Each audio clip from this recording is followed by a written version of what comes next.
하나님 말씀 사무엘하 5장 12절, 사무엘하 4장 5절에서 12절까지입니다. 4장 5절에서 12절까지 좀 길긴 한데 같이 읽겠습니다. 부에롯 사람 림몬의 아들 레갑과 바나가 길을 떠나 볕이 줄 때쯤에 이스보셋의 집에 이르니 마침 그가 침상에서 낮잠을 자는지라. 레갑과 그의 형제 바나가 밀을 가지러 온 채하고 집 가운데로 들어가서 그의 배를 찌르고 도망하였더라. 그들이 집에 들어가니 이스보셋이 침실에서 침상 위에 누워 있는지라. 그를 쳐 죽이고 목을 베어 그의 머리를 가지고 밤새도록 아라바 길로 가 헤브론에 이르러 다윗 왕에게 이스보셋의 머리를 드리며 아리되, 왕의 생명을 헤아려 하던 원수 사울의 아들 이스보셋의 머리가 여기 있나이다. 여호와께서 오늘 우리 주 되신 왕의 원수를 사울과 그의 자손에게 갚으셨나이다 하니, 다윗이 부에롯 사람 림몬의 아들 레갑과 그의 형제 바하나에게 대답하여 그들에게 이르되, 내 생명을 여러 환난 가운데서 건지신 여호와께서 살아계심을 두고 맹세하노니, 전에 사람이 내게 알리기를 보라 사울이 죽었다 하며 그가 좋은 소식을 전하는 줄로 생각하였어도 내가 그를 잡아 시글락에서 죽여서 그것을 그 소식을 전한 가품으로 삼았거든. 하물며 악인이 의인을 그의 집 침상 위에서 죽인 것이겠느냐. 그런즉 내가 악인의 피 흘린 죄를 너희에게 갚아서 너희를 이 땅에서 없애하지 아니하겠느냐 하고 청년들에게 명령하며 곧 그들을 죽이고 수족을 베어 헤브론 목가에 매달고 이스보셋의 머리를 가져다가 헤브론에서 아브넬의 무덤에 매장하였더라. 아멘. 어제는 이스보셋을 죽이게 될 두 사람에 대해서 이렇게 소개하다가 화제를 바꿔서 무비보셋을 소개했던 데까지 살펴봤습니다. 이제 오늘 5절에서는 다시금 본 주제로 돌아가서 레갑과 바나에 의해서 이스보셋이 암살당한 사건을 다루고 있습니다. 그러면서 이 사건이 볕이 찔 때, 즉 햇빛이 가장 강렬해서 일을 할 수 없는 그때 일어난 일이라고 밝히고 있습니다. 팔레스타인 지역에서는 보통 이때는 낮잠을 자는 시간이라고 합니다. 바로 그런 풍습을 잘 아는 바나와 레갑 두 사람은 이스보셋의 집에 이르러서 마침 낮잠을 자고 있는 이스보셋을 죽이게 됩니다. 이스보셋이 이렇게 낮에 잠을 자고 있는 거 평상시라면 뭐 그럴 수 있다 치는데, 어제도 우리 살폈던 것처럼 아브넬이 죽어서 그의 손에 맥이 풀렸던 그런 상황이지 않았습니까? 그만큼 그가 자신의 앞날도 불투명하고 실력자인 아브넬이 죽었기 때문에 굉장히 큰, 정권의 입장에서 보면 큰 위기 상황인데, 그가 여전히 한가하게 낮잠을 자고 있는 이런 모습을 통해서도 그가 왕으로서 국정을 이끌 만한 그런 역량이나 자질이, 상황 인식이 부족한 그런 사람이었다라고 하는 것을 여기서도 볼 수가 있습니다. 이 바나와 레갑 이 두 사람은 아브넬 다음가는 그런 군 실력자로 우리가 추정될 수 있는 바, 이들이 이스보셋 집에 드나드는 데는 크게 문제가 없었던 것으로 보입니다. 그래서 그들은 이스보셋의 집에 들어가면서 군사들이 먹을 밀을 가지러 온 채하고 그 집에 들어가서 이스보셋의 배를 찌르고 도망을 쳤다라고 말합니다. 우리말 성경에는 이 구분이 잘 안 되지만 원문에 보면 두 사람이 동시에 이스보셋의 배를 찌른 것으로 그렇게 되어 있습니다. 계속해서 이 세 번에 걸쳐서 배에 찔러서 죽는 이 장면이 계속 이어지죠. 아브넬이 아사엘을, 또 그 아사엘의 배를 찌르고, 또 그것 때문에 요압에 의해서 아브넬이 배를 찔려서 죽게 되고, 여기서는 또 이제 아브넬이 죽게 되자 이스라엘의 국군이 다 쇠했구나라고 그렇게 상황을 인식하고 그 기회를 타서 출세기를 한번 노려봤던 이 두 사람에 의해서 이스보셋이 배를 찔려서 죽게 되는 이런 연속적인 그런 장면이 이어지고 있습니다. 한편 이 바나바 레갑이 밀을 가져오려는 것처럼 위장하고 들어갔기 때문에 이 밀을 담을 수 있는 어떤 부대나 이런 걸 가지고 갔을 것으로 우리가 추정해 볼 수 있습니다.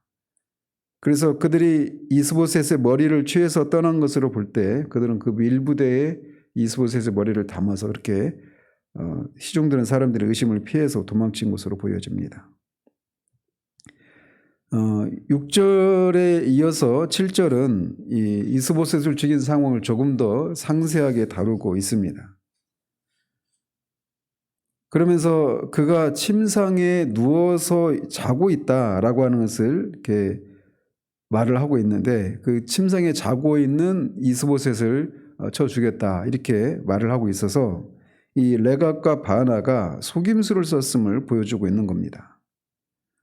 마치 요압이 아브넬을 그렇게 혼자서 이렇게 1대1로 면담을 하는 것처럼 할 얘기라도 있는 것처럼 그를 속여서 그런 방심한 틈을 타서 그를 죽였던 것처럼 아무것도 행할 수 없는 잠을 자고 있는 상황 가운데 있는 이스보셋을 죽인 그들의 악행을 부각시키고 있는 겁니다. 그러면서 이렇게 침상에 그 6절에서는 이스보셋의 배를 찌른 것 이게 어떤 치명적인 죽음의 원인이었던 것을 강조하고 있는 반면 7절에서는 그렇게 이미 그 찔러서 죽인 그 이스보셋의 머리를 그들이 잘라서 그 이스보셋을 모욕을 주고 있는 것을 강조하고 있습니다. 그들은 이렇게 이스보셋의 목을 베어서 머리를 가지고 밤새도록 아라바 길로 가서 헤브론에 이르게 됩니다. 이 아라바 길은 이 마하나임에서 헤브론까지 오는 그런 길 중간에 있는 그런 길인데 그 요단 그런 골짜기가 있는 그래서 한적한 그런 길이라고 합니다. 이들이 이렇게 한적한 이 길을 택한 것은 그들이 그런 사람들을 마주치지 않기 위해서 몰래 가기 위한 이런 것이 될 수도 있고 또 이 길이 앞에서도 한번 언급이 되었는데 아브넬이 기본 전투에서 패하고 마하나임으로 돌아갈 때 갔던 길이 이 아라바 길입니다.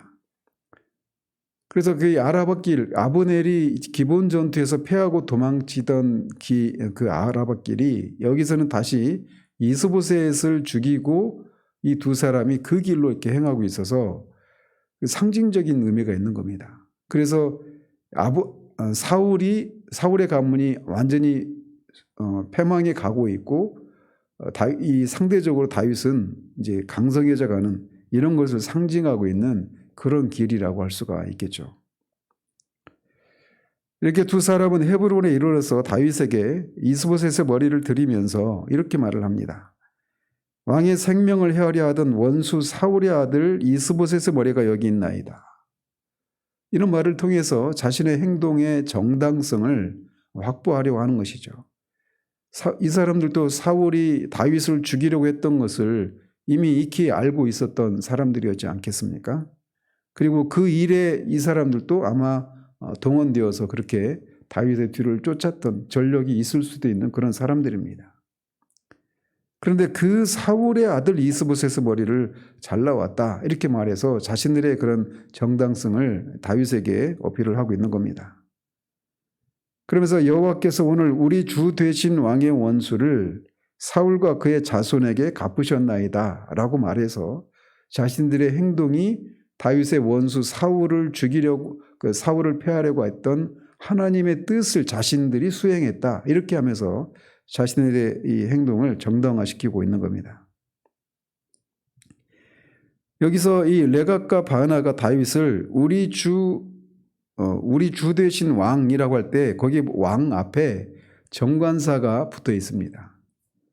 비록 이 사람들은 다윗에게 아첨하는 차원에서 이렇게 말을 하고 있는 거긴 하지만 이 말을 통해 다윗이 자신들의 주인이고 온 이스라엘의 유일한 한 왕이다 이렇게 고백을 하고 있는 겁니다. 이처럼 이스보셋을 암살했던 림몬의 아들들은 다윗을 왕으로 인정해서 말하고 있을 뿐만 아니라 자신들의 살인을 다윗을 위한 여호와의 보복으로 이렇게 규정하고 자신들의 행동을 정당화시키면서 다윗으로부터 어떤 큰 보상을 기대하며 이렇게 말을 하고 있는 거죠. 이런 사람들의 말에 대해서 오히려 이제 9절 이하에서는 다윗이 그들의 행위를 그런 악행으로 규정을 하고 그들에게 사형을 선고하는 내용이 이어집니다.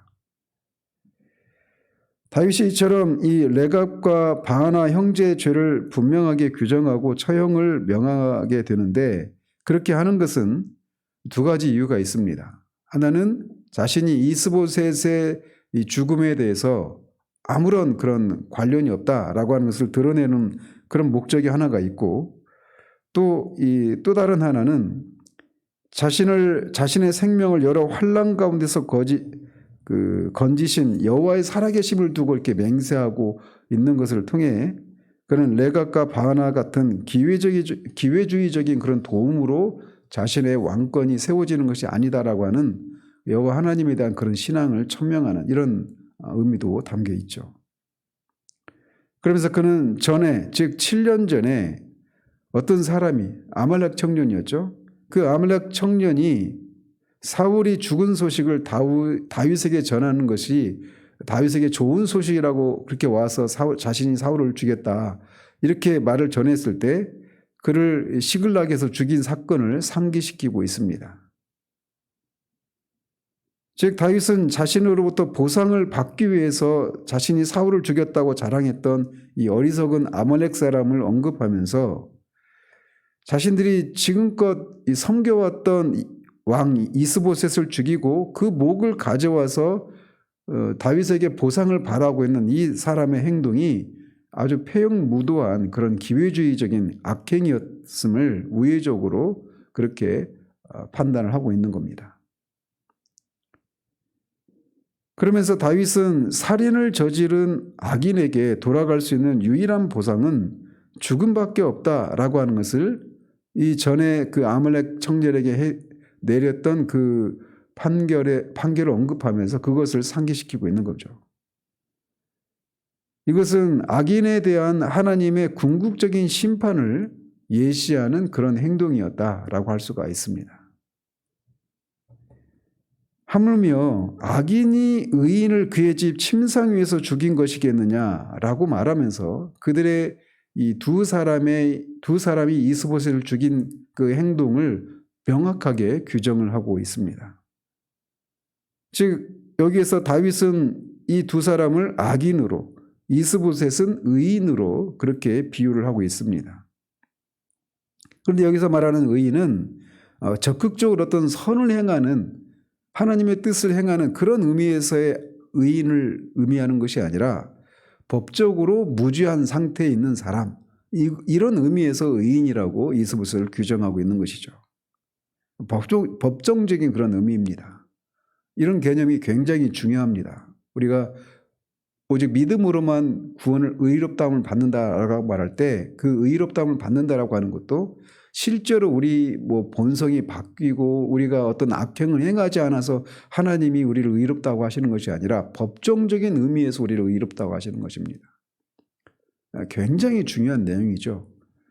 그래서 이 부분에서 우리가 많은 사람들이 내가 예수를 믿는다, 예수를 믿고 의롭다함을 받고 구원을 받았다 이렇게 말을 할 때 경건하고 어떤 그런 삶의 변화가 없는데 어떻게 내가 하나님으로부터 의롭다함을 받을 수 있는가 이렇게 고민을 하는데 그 이유는 뭐냐면 이 의롭다함을 받는다라고 하는 내용이 법정적인 그런 의미라는 겁니다.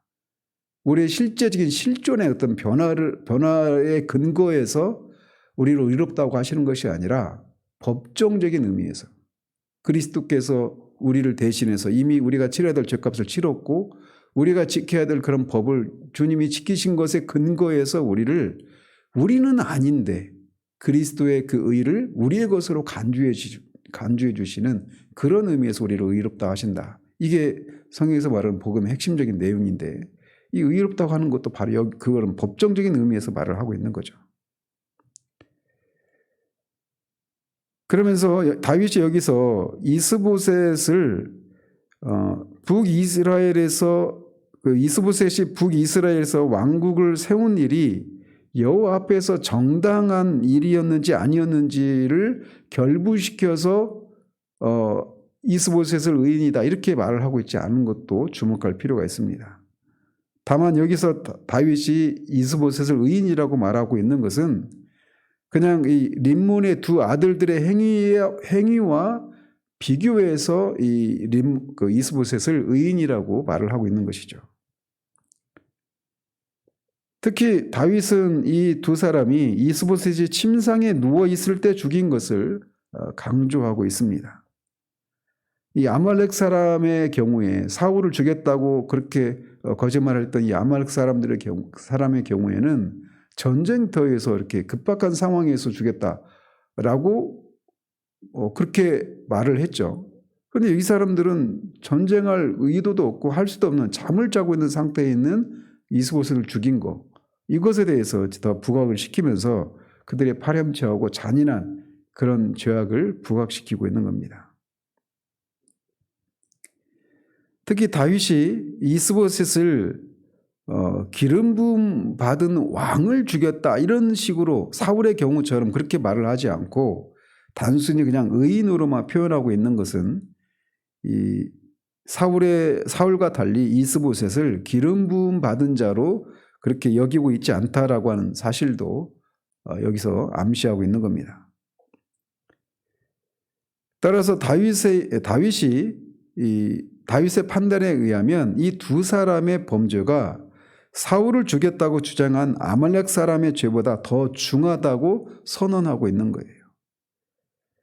그리고 그것이 이 두 사람의 죄악이 더 중하다 이렇게 선언하고 있는 근거는 죽인 대상이 기름 부음 받은 왕이어서가 아니라 오히려 그들의 이 불법성 그리고 그들의 잔인함 이런 것에 근거해서 그들의 죄악이 더 중하다 이렇게 판단을 하고 있는 거죠. 다윗은 이렇게 그들의 죄상을 밝히고 나서 그들의 피 흘린 죄를 그들에게 갚아서 이 땅에서 없이하지 않겠느냐 이렇게 말을 하며 그들에게 사형을 언도합니다. 살인죄는 민수기에 의하면 한 개인에게만이 아니라 그 땅에 하나님의 거룩한 땅을 부정하게 만드는 것이다. 이렇게 말을 하고 있기 때문에 이 사람들을 죽여서 땅에서 그들을 없이해야 된다. 이렇게 표현을 하고 있는 것이죠. 그러면서 다윗은 사람들에게 명해서 그들을 죽이고 그들의 수족을 헤브론 못가에 매달았습니다. 이렇게 해서 레갑과 바하나의 처벌의 결과를 많은 사람이 오가면서 볼 수 있게 한 것이죠. 다윗이 이런 조치를 취한 것은 두 가지 의미가 있습니다. 하나는 이 이스보셋의 죽음에 자신은 무관하다라고 하는 것을 밝히는 것 하나가 있고 또 다른 하나는 하나님의 공의를 널리 알리기 위해서입니다. 즉 다윗이 이 이스보셋을 죽였다라고 하면서 자신에게 보상을 바라는 이 두 사람을 이렇게 죽이는 것이 공의로운 그런 처사였다라고 하는 것을 사람들에게 알리는 그런 효과가 있는 거예요. 그것을 통해서 장차 자신이 하나님의 위임 통치를 실현할 그런 왕으로서 이 나라가 이제 공의에 의해서 그렇게 통치되어질 것을 이 사건을 통해서 천명하고 있는 이런 의미도 담겨 있는 것이죠. 결과만 좋으면 수단과 방법은 과정은 중요하지 않다라고 하는 이런 생각이 다윗에게는 없는 겁니다. 자신을 죽이려고 했던 사울을 죽였다. 그러면 다윗에게는 좋은 일 아닙니까? 그리고 마지막 대적이라고 할 수 있는 방해서이라고 할 수 있는 이스보셋이 죽었다. 그 결과만 보면 다윗에게 보면 굉장히 유리한 상황이지 않습니까? 그런데 다윗은 그 방법이 옳지 않기 때문에 그것을 용납을 하지 않는 겁니다. 이게 바로 공의예요. 하나님의 공의가 바로 이런 것이죠. 그래서 악인에게는 형벌을, 의인에게는 상을 이렇게 베푸시는 분이 하나님이시란 말이죠. 바로 그 하나님의 위임을 받아서 하나님의 백성인 이스라엘을 다스릴 왕으로서 다윗은 이제 이 나라를 하나님의 성품을 반영한 공의에 의해서 이 나라를 통치할 것을 이 사건을 통해서도 이제 천명하고 있는 겁니다. 모든 그 권세는 왕이나 뭐 오늘날의 대통령이나 이런 모든 그 권위자들은 권세자들은 다 하나님으로부터 난다라고 로마서 13장에서 말을 하고 있지 않습니까? 그리고 그 권세자들에게 하나님이 기대하시는 것은 그가 좌파든지 우파든지 진보든지 뭐 중도든지 보수든지 그에게 그 권세자들에게 하나님이 기대하시는 것은 공의입니다. 선을 장려하고 악을 억제하는 거예요. 보수 진영의 대통령이 보수 진영의 사람을 만족시키기 위해서 공의로운 방식으로 통치하지 않는 것, 그것은 하나님이 원치 않는 것이죠. 마찬가지로 진보 대통령이 진보 진영의 사람들을 만족하기 위해서 진영 논리에 갇혀서 그 사람들을 만족하기 위해서 공의롭지 못한 방식으로 통치하는 것, 그건 역시 옳지 않은 것입니다. 우리가 진영 논리에 갇혀 있는 경향이 굉장히 강해요. 우리나라의 경우에는. 그래서 우리 진영, 자기가 지지하는 사람이 행하는 것은 다 옳은 것이고 상대방은 다 틀린 것이고 그게 성경의 기준이 아닙니다. 다윗이 그것을 우리에게 정확하게 보여주고 있는 거예요. 공의는 각자의 행동에 맞는 정당한 몫을 돌리는 것, 이게 공의입니다. 그래서 악을 행한 자에게는 형벌을, 의를 행한 자에게는 상을 정확하게 신상필부를 분명히 해서 정확하게 그 몫을 돌리는 것, 이것이 공의란 말이죠. 그런 면에서 우리가 이 다윗이 그것을 정확하게 보여주고 있고 장차 자신의 통치 이념이 무엇인가를 이 사건 하나를 통해서 정확하게 보여주고 있는 것이죠. 그런 면에서도 다윗은 하나님의 마음에 합한 그런 사람이라고 할 수가 있습니다. 전에 사울이 다윗을 죽이려고 할 때 그 여호와의 기름 부음 받은 그 제사장들을 죽이지 않습니까? 수단과 방법을 가리지 않고 하나님의 뜻을 거슬러서 제사장들까지 그렇게 수십 명의 제사장들과 가족들 수백 명을 학살하기까지 하지 않습니까? 수단과 방법을 가리지 않고 악을 행하는 거예요. 자신이 원하는 결과를 얻기 위해서 말이죠. 그런데 다윗은 정반대의 모습을 보여주고 있습니다. 자신이 원하는 결과를 얻었음에도 불구하고 그 방법이 옳지 않기 때문에 그것을 악으로 규정하고 악을 행한 자에게 이렇게 사형을 언도하고 그 사형을 집행하는 이런 모습을 보여주고 있는 것이죠. 이게 진정한 지도자의 모습인 것입니다. 그러면서 이스보셋의 머리를 가져다가 헤브론에서 아브넬의 무덤에 매장을 합니다. 이 마지막의 모습에서도 이스보셋의 이런 무능력한 그런 모습을 상징적으로 보여주고 있죠. 이스보셋의 머리가 아브넬의 무덤에 장사되었다. 이런 것을 통해서 이 이스보셋이 죽을 때도 그가 왕이 될 때도 아브넬이 그를 데려다가 왕으로 삼았고 죽을 때도 아브넬의 무덤에 그의 머리만 이렇게 매장되는 이런 모습을 통해 그가 처음부터 끝까지 아브넬의 뒤를 따르는 그런 무능력한 존재였음을 드러내고 있습니다. 이렇게 이스보셋의 이 피살 사건은 다윗의 마지막 정적이 제거되었다라고 하는 의미에서 그 자체만으로도 이제 사울 왕가의 완전한 패망을 의미합니다.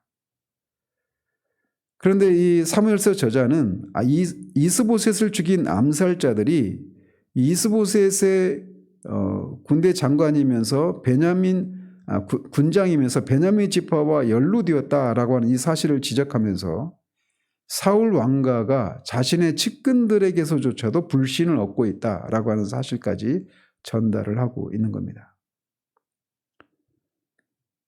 한편 이 다윗은 3장에서 아브넬의 죽음에 대해서 신앙적인 자세를 그렇게 견지했듯이 4장에서도 이스보셋의 죽음에 대해서 신앙적인 자세를 드러내고 있습니다. 어떤 면에서 그러느냐? 방금 말씀드린 것처럼 공의로운 그런 그 언도와 사형 언도와 또 집행, 이것을 통해서도 그가 신앙적인 모습을 드러내고 있다, 이렇게 볼 수도 있고, 또 하나는 이 사람들에게 사형을 언도할 때 여호와 환난 날에 자신을 건지신 여호와의 살아계심을 두고 맹세하노니라고 하는 이런 말을 통해 자신의 생명의 안전함과 자신의 왕권의 이 안정은 사람들의 기회주의적인 그런 사람의 도움으로 이루어지는 것이 아니다라고 하는 것을 천명하고 있는 겁니다. 그런 면에서 그의 신앙의 일단을 드러내고 있는 것이죠. 자신의 생명과 이 정권의 안위는 오직 여호와 하나님의 손에 달려있다라고 하는 것을 천명하고 있는 거예요. 이런 면에서 그가 철저히 하나님 중심적인, 하나님을 의지하는 그런 신앙의 자세를 이런 표현에서도 보여주고 있는 것이죠.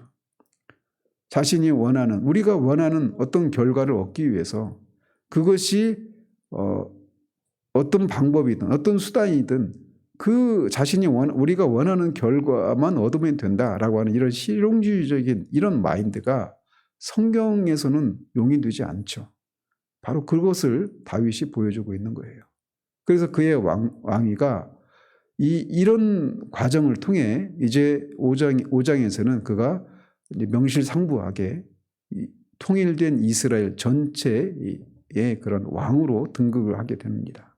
그래서 이 출발하는 과정에서 하나님 이런 섭리에 의해서 그의 손이 아니라 그런 악인들의 손에 의해서 그의 마지막 그런 정적들이 제거되고 하나님에 의해서 이렇게 이스라엘의 전체 왕으로 옹립되게 되는 이런 모습을 통해 그의 출발이 아주 하나님이 보시기에 옳은 방식대로 그렇게 출발하게 되는 것입니다.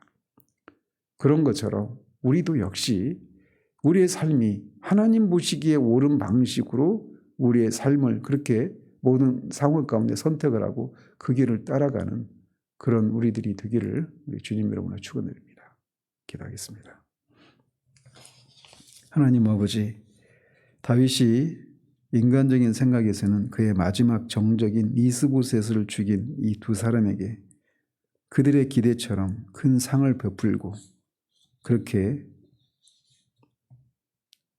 온 이스라엘의 왕이 되는 그런 빠른 길을 선택했을 법한데 다윗은 그렇지 아니하고 오히려 그들의 행위를 악행으로 정확하게 규정을 하고 악을 행한 자에게 벌을 내리는 이런 공의로운 왕으로서의 면모를 드러내는 장면을 살폈습니다. 그런 과정 속에서 자신의 생명과 정권의 안위가 오직 자신이 그 환난 날에 자신을 도왔던 여호와 하나님께만 있음을 천명하는 그의 신앙의 일단을 우리가 살펴보았습니다. 그러한 것처럼 우리도 우리가 원하는 그런 결과를 얻어내기 위해서 하나님의 방법이 아닌 하나님이 기뻐하시지 않는 그런 방법으로 우리가 원하는 것들을 얻으려고 하거나 또는 사람에게서 하나님이 아닌 다른 것들에서 우리의 삶의 안위를 꾀하는 그런 우리들 되지 않도록 우리를 이끌어 주시기를 소원합니다. 예수 그리스도 이름으로 기도합니다. 아멘.